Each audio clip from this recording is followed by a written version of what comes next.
الأصدقاء السلام عليكم. Bonjour ou bonsoir les amis. J'espère que vous allez bien.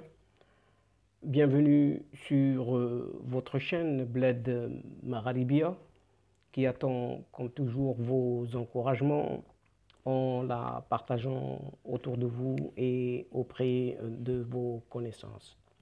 Un tout grand merci de nous recevoir encore une fois chez vous et parmi vous. Cette 73e vidéo vient vers vous comme d'habitude maintenant pour vous proposer ce qui fait débat habituel, c'est-à-dire ce qui fait discussion entre nous désormais. Et le CQFD de votre Bled Magharibia de ce jour se consacre tout particulièrement à cette après désormais pleine reconnaissance de la marocanité du Sahara marocain par les États-Unis d'Amérique, tant du côté des républicains que celui des démocrates. Et surtout, pourquoi donc cette question qui se pose maintenant, pourquoi donc ces États-Unis-là veulent-ils faire du Royaume du Maroc une puissance régionale en cette partie du monde? C'est pourquoi l'administration américaine demande actuellement et tout récemment au Maroc de soutenir la nomination d'un nouvel envoyé au Sahara marocain parce que justement Joe Biden veut accélérer le processus de paix au Sahara en rade depuis 2 ans. Une mission confiée actuellement à un certain Brett McGurk, considéré comme le nouveau Monsieur Sahara à la Maison Blanche. Et donc sur cette question du Sahara marocain, le leadership de l'administration Biden se précise puisqu'il y a quelques jours, ce Brett McGurk, le principal conseiller tout de même du président Joe Biden pour le Moyen-Orient, s'est entretenu au téléphone avec le ministre marocain des Affaires étrangères, Nasser Bourita, ce que révèle le site Axios. Ce responsable américain a demandé au chef de la diplomatie marocain de soutenir la nomination d'un nouvel envoyé des Nations Unies pour le Sahara afin de renouveler le processus diplomatique sur la question et de faire avancer le processus de normalisation avec Israël, ajoute la même source. Visiblement, les deux sujets vont de pair, alors que la nomination du successeur à l'allemand Horst Köhler est toujours dans l'impasse depuis 2 années. Le dernier diplomate répondant d'une longue carrière internationale pressentie fin avril dernier pour reprendre le flambeau et l'italien suédois Stefan Di Mistura, qui a fait l'objet d'une précédente de nos séquences vidéo. Mais sa candidature est bloquée par, paraît-il, un des protagonistes du conflit. Et le Polisario, justement, accuse le Maroc d'en être le responsable. Et Rabat, jusqu'ici, n'a pas réagi à ces allégations, contrairement au rejet par une certaine Algérie des candidatures de l'ancien Premier ministre roumain Petre Roman et de l'ex-ministre portugais des Affaires étrangères Luís Amado. Et donc l'on fait le constat qu'il n'y a point de révocation de la décision de Donald Trump. En effet, citons des sources proches présentes lors des discussions téléphoniques entre les deux diplomates, Axios affirme que McGurk a également assuré à Bourita que l'administration Biden n'envisage pas de révoquer la décision prise le 10 décembre dernier par l'ancien président Donald Trump relative à la reconnaissance de la souveraineté marocaine sur son Sahara. Sur ce dossier, le locataire de la Maison-Blanche est en effet dans une position délicate car d'un côté, il est tenu de remplir les engagements de l'accord du 22 décembre dernier signé à Rabat entre son pays, le Maroc et Israël, et d'entendre les messages en faveur du royaume émanant du Pentagone et du puissant lobby de l'industrie de l'armement. De l'autre côté, il doit donner des gages à l'aile gauche de son parti qui reste dans l'ensemble hostile aux positions du royaume marocain.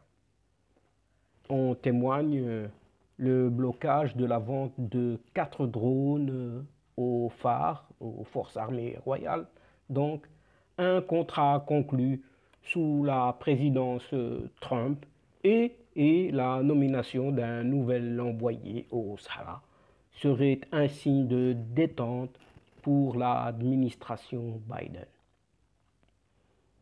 Pour mémoire, le 30 avril dernier, suite au premier appel téléphonique officiel entre Blinken et Bourita, Axios avait déjà indiqué que Brett McGurk avait assuré à Bourita qu'il n'y aurait pas de changement dans la politique américaine sur le Sahara marocain.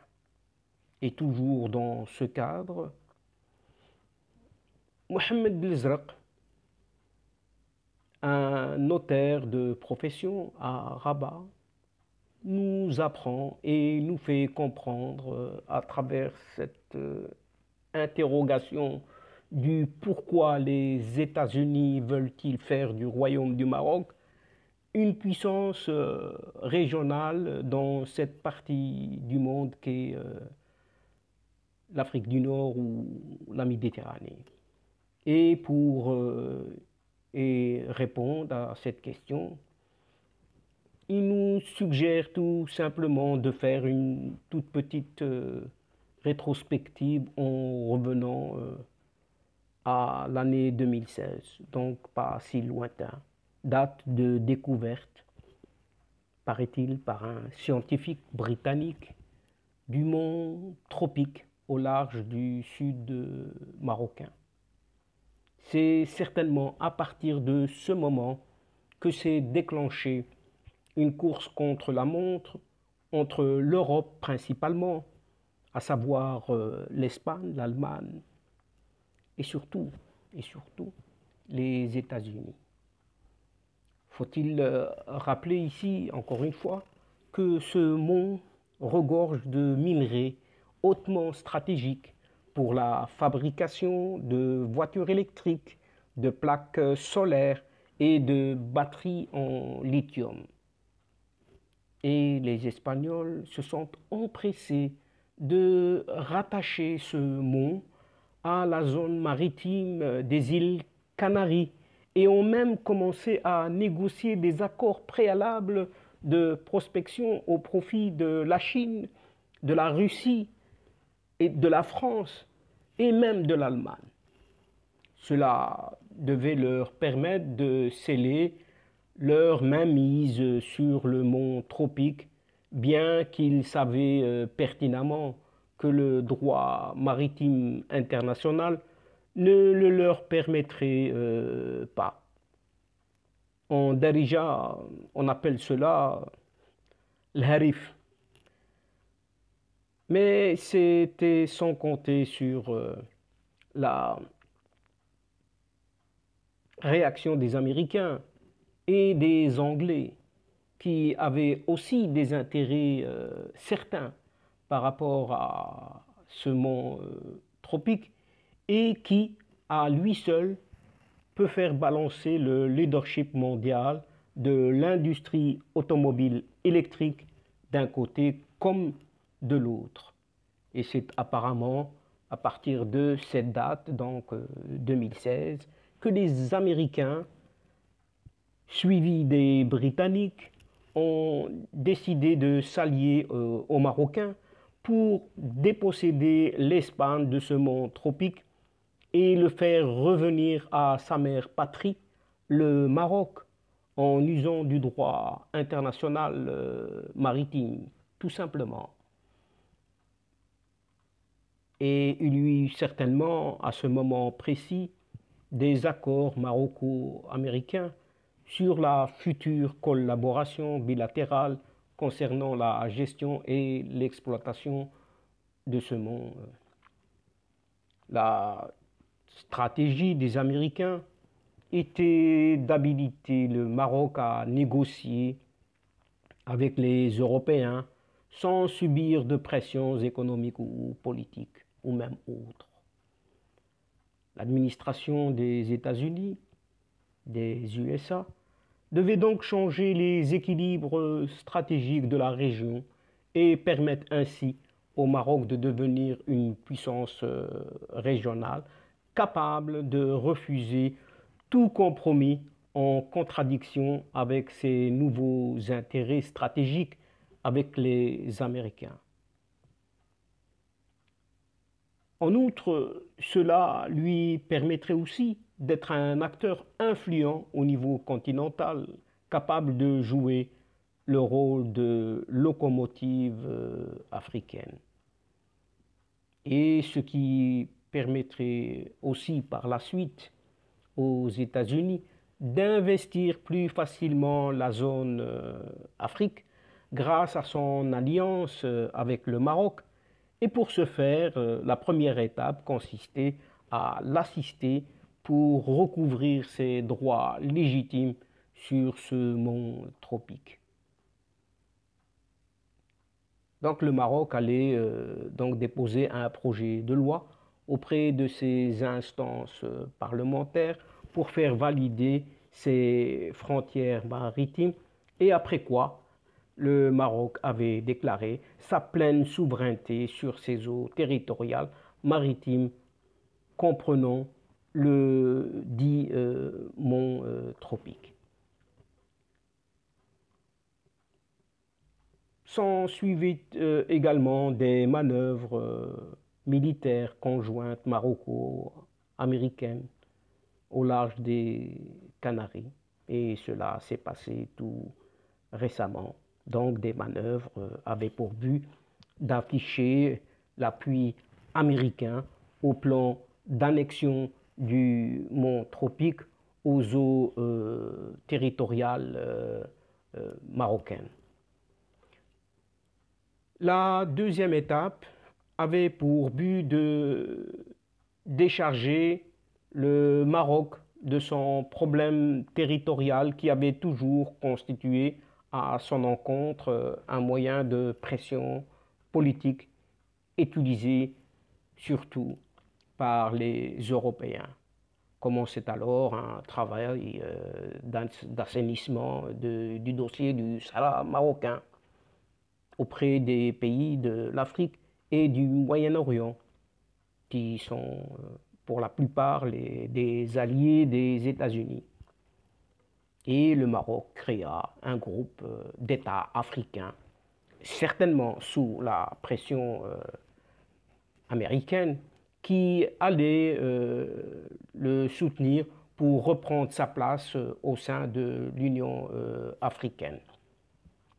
Puis, il fallait nettoyer les instances dirigeantes de cette organisation, de certains représentants de pays ennemis qui soutenaient ouvertement le Front Polisario, et par après, il eut l'ouverture de plusieurs consulats de pays amis du Maroc et alliés des Américains au Sahara marocain. La troisième étape consistait à armer massivement et techniquement le Maroc pour en faire une puissance militaire régionale. C'est un moyen pour dissuader contre toute attaque de l'ennemi programmée ou téléguidée par des forces étrangères dans l'optique de déstabiliser le Maroc et permettre ainsi à certains pays de remettre en cause la souveraineté du Maroc sur ses territoires et ses provinces du sud. La quatrième étape avait pour but la reconnaissance de la marocanité du Sahara par les États-Unis d'Amérique dans le cadre d'un accord tripartite Maroc, USA, Israël.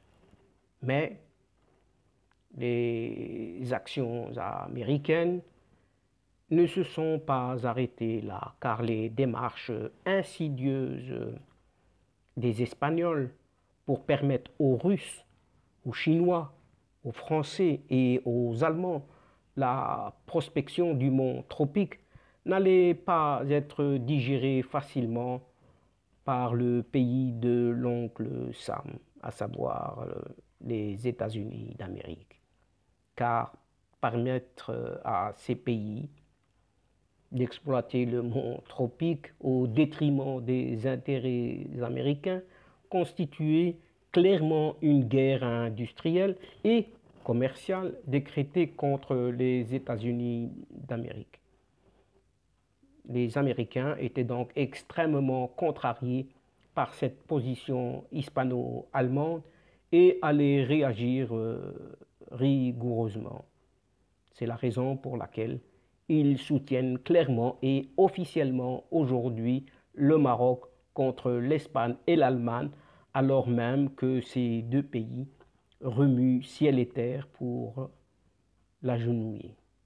Aujourd'hui, plusieurs observateurs parlent d'une possible intégration du Maroc à l'OTAN, ce qui signifierait clairement que le Maroc fera désormais partie des pôles position régionale et non déplaise aux Espagnols et Allemands et autres pays tout proches, puisque tant l'Espagne que l'Allemagne constatent d'une part que ce petit pays africain, autrefois soumis à leurs emprises, est devenu autonome grâce à sa nouvelle puissance militaire, mais aussi industrielle et commerciale, et d'autre part que ces richesses industrielles du monde tropique qui devaient leur profiter passent entre les mains des Américains, ce qui va certainement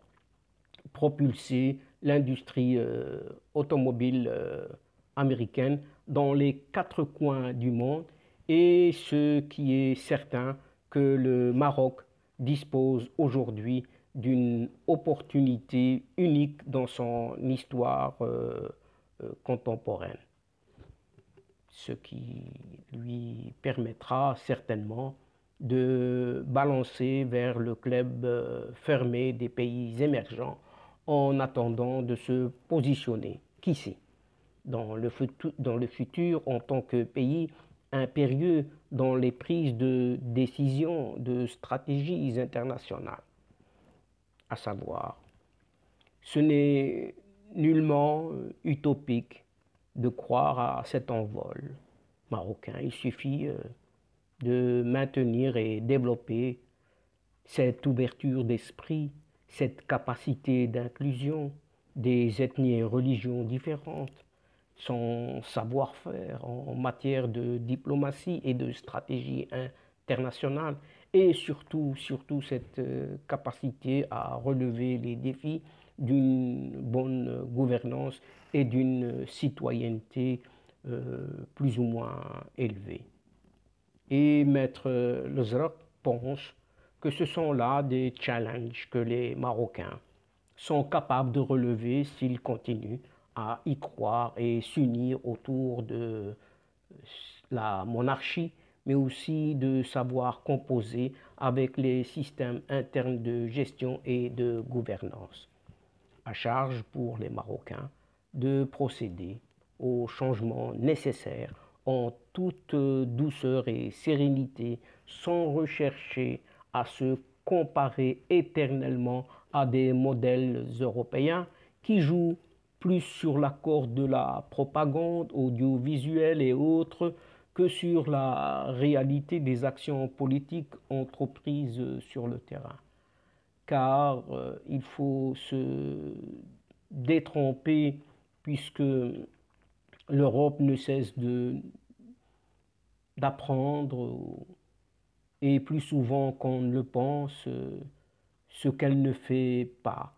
Et elle parle éternellement de ce qu'elle ne montre pas.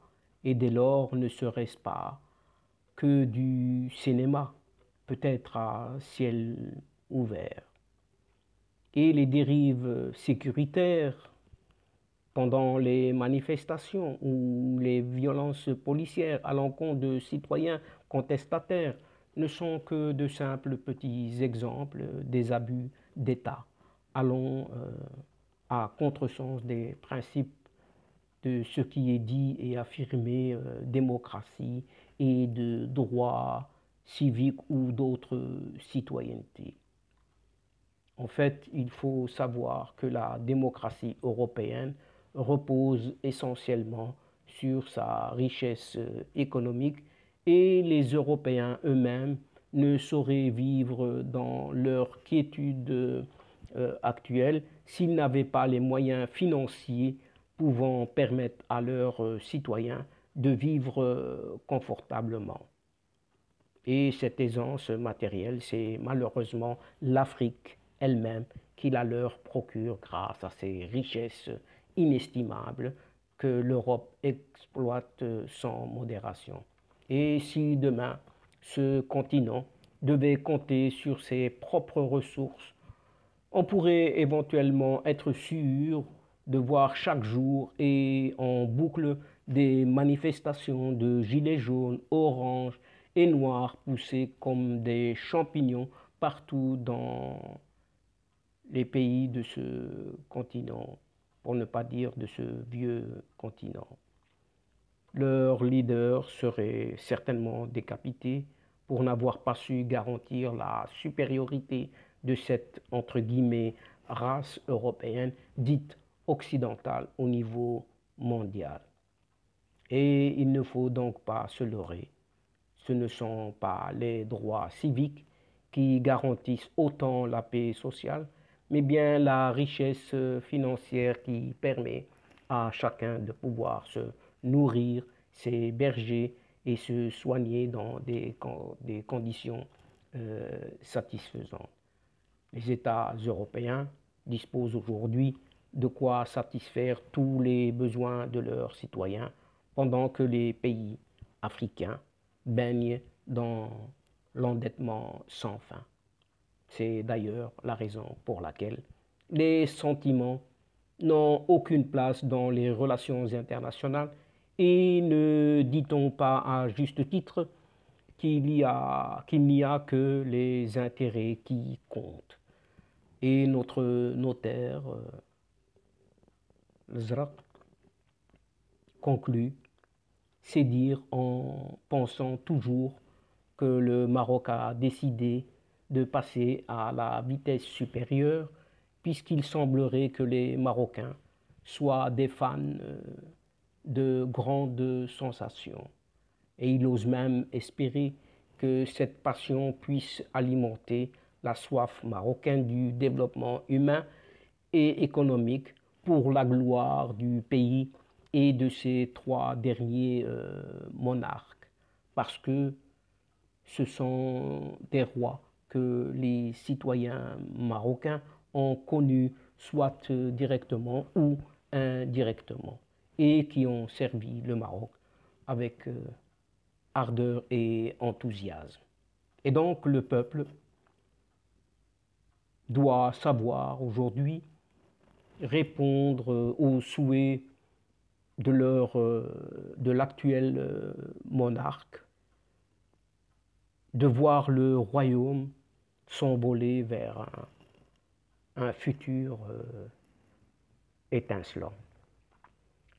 Et voilà, chers amis, donc c'est ici que prend fin cette entrevue, en prenant congé de vous et en refermant la séquence d'aujourd'hui, tout en espérant vous retrouver bientôt avec un grand plaisir à travers votre Ce qui fait débat ou ce qui fait, comme d'habitude, discussion entre nous. Un tout grand merci pour votre confiance, votre fidélité et votre patience.